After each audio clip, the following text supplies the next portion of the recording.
नहमदुहु व नुसल्ली अला रसूलिहिल करीम अम्मा बाद बिस्मिल्लाहिर्रहमानिर्रहीम अस्सलामु अलैकुम व रहमतुल्लाहि व बरकातुहू। कुर्बानी किन लोगों पर वाजिब होती है? कुर्बानी किसको करना ज़रूरी है? कुर्बानी करने की फजीलत क्या है? कुर्बानी करने वालों को कितना सवाब मिलता है? कुर्बानी के मसाइल का बयान। मोहतरम नाजरीन, ईद उल अज़हा की आमद है, यानी ईद उल अज़हा आने वाली है। इस हवाले से सवाल पूछा जाता है कि कुर्बानी किन लोगों पर वाजिब होती है, किन लोगों पर वाजिब नहीं होती। कैसे पता चलेगा कि हमारे ऊपर कुर्बानी वाजिब है या नहीं? सबसे पहले तो ये समझना ज़रूरी है कि किन लोगों पर कुर्बानी वाजिब होती है। कुर्बानी वाजिब है, अगर आप कुर्बानी नहीं करते तो आप गुनहगार होंगे।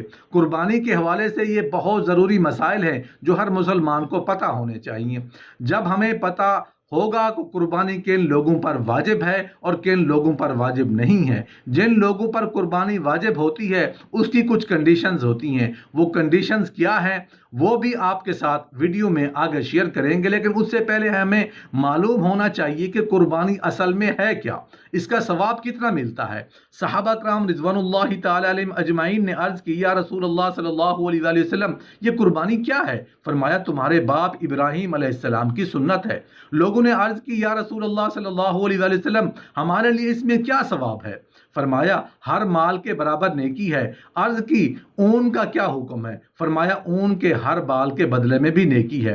कुर्बानी एक अहम माली इबादत है। नबी करीम सल्लल्लाहु अलैहि वसल्लम ने बाद हिजरत 10 साल तक मदीना तैयबा में क़ियाम फरमाया और हर साल कुर्बानी फरमाते रहे, जिससे मालूम हुआ कि कुर्बानी सिर्फ मक्का मुआज़मा ही के लिए मखसूस नहीं बल्कि हर शख्स पर है जो साहिब निसाब हो, चाहे कहीं भी रहता हो, उस पर कुर्बानी वाजिब है। नबी करीम सल्लल्लाहु अलैहि वसल्लम ने फरमाया, जिसने खुशदिली से तलब सवाब होकर कुर्बानी की वो आतिश जहन्नम से हिजाब यानी रोक हो जाएगा। मोहतरम नाजरीन, कुर्बानी किन लोगों पर वाजिब होती है? कुर्बानी साहिब निसाब पर वाजिब होती है।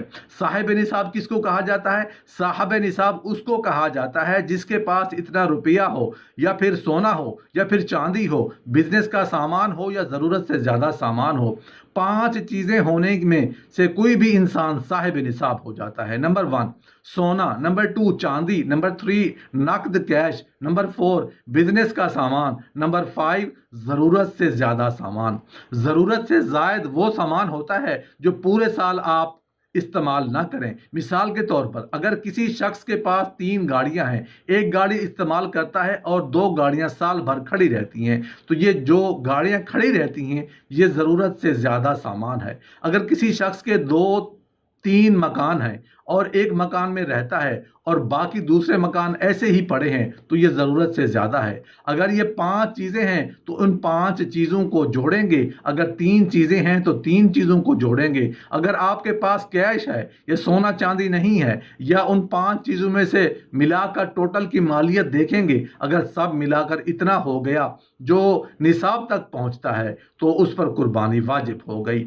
निसाब उसको कहते हैं कि 5 चीज़ों में से 2 या 3 चीज़ें या कैश मिलाकर 52.5 तोला चांदी की कीमत बन जाए तो आप साहिब निसाब कहलाएंगे।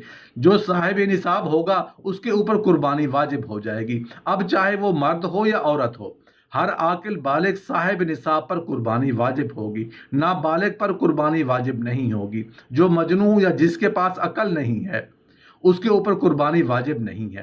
गैर मुस्लिम पर कुर्बानी वाजिब नहीं है। वो आकिल यानी अक्लमंद होना चाहिए, मर्द बालिग होना चाहिए, मुसलमान होना चाहिए, साहिब निसाब होना चाहिए, तो फिर उसके ऊपर कुर्बानी वाजिब हो जाती है।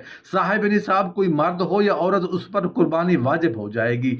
10 ज़िलहज, 11 ज़िलहज और 12 ज़िलहज, ये 3 दिन कुर्बानी के होते हैं। अगर पहले आप साहिब निसाब नहीं थे, इतनी रकम नहीं थे जिससे आप 52.5 तोला चांदी खरीद सकते, जैसे ही ईद उल अजहा के पहले दिन, दूसरे दिन या तीसरे दिन आपके पास इतनी रकम आ गई कि आप 52.5 तोला चांदी खरीद सकते हैं तो आप साहिब निसाब हो गए और आप पर कुर्बानी वाजिब हो गई। कुर्बानी के लिए कोई ज़रूरी नहीं है कि आप बकरा, दुम्बा या बकरी खरीदें। आपकी उतनी हैसियत नहीं है तो आप बड़े जानवर में हिस्सा ले लें। जब आप साहिब निसाब होने के लिए अपनी चीज़ें या रकूम को इकट्ठा करेंगे और टोटल रकम में से आपने जो कर्जा अदा करना है उसको माइनस करें, बिजली का बिल या यूटिलिटी बिल्स को भी या किराया अदा करना है या जिस रकम के भी आपने कर्जे अदा करने हैं उन सब को टोटल रकम से माइनस कर दें। माइनस करने के बाद आप देखें कि अब कितनी रकम बच रही है। अगर वो रकम साहिब निसाब होने तक पहुंचती है तो इस सूरत में आप पर कुर्बानी वाजिब होगी। अगर वो रकम साहिब निसाब होने तक नहीं पहुंचती तो आप पर कुर्बानी वाजिब नहीं होगी।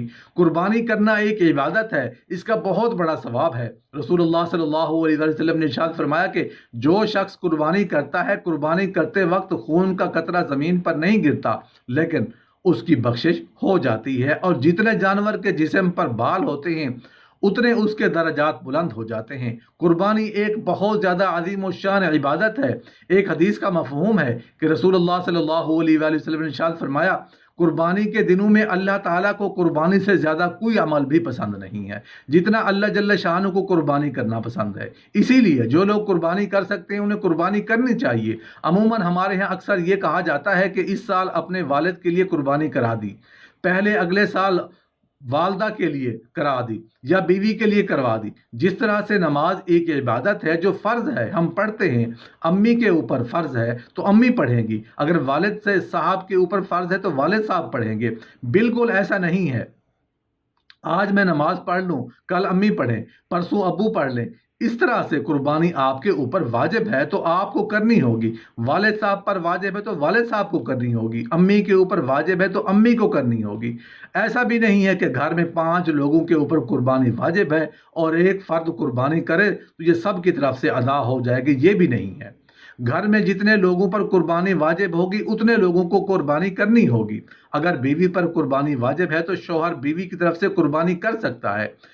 आप किसी को भी अपनी कुर्बानी का वकील बना सकते हैं। जैसा कि किसी शख्स ने किसी दोस्त को हिस्से के पैसे दिए और कहा कि ये मेरी तरफ से कुर्बानी कर लेना, जब दोस्त ने आपकी तरफ से कुर्बानी कर दी तो आपकी कुर्बानी हो गई। जब तुम में से किसी को कुर्बानी करनी हो तो जिस वक्त जुल हज्जा का चांद दिखे उसके बाद उसके लिए बाल काटना और नाखून काटना दुरुस्त नहीं, क्योंकि ये हुक्म नबी करीम सल्लल्लाहु अलैहि वसल्लम से मनकूल है। इस वास्ते इस अमल को मुस्तहब करार दिया गया है कि कुर्बानी करने वाला आदमी अपने नाखून और बाल उस वक्त तक ना काटे जब तक कुर्बानी ना कर ले। मखसूस जानवरों को मखसूस दिनों में यानी 10वीं ज़िल-हज तक तकर्रुब इलल्लाह और सवाब की नीयत से ज़िबह करना कुर्बानी है। ये कुर्बानी हज़रत इब्राहीम अलैहिस्सलाम की सुन्नत है। नबी करीम सल्लल्लाहु अलैहि वसल्लम को कुर्बानी का हुक्म दिया गया। इरशाद बारी ताला हुआ, तो तुम अपने रब के लिए नमाज पढ़ो और कुर्बानी करो।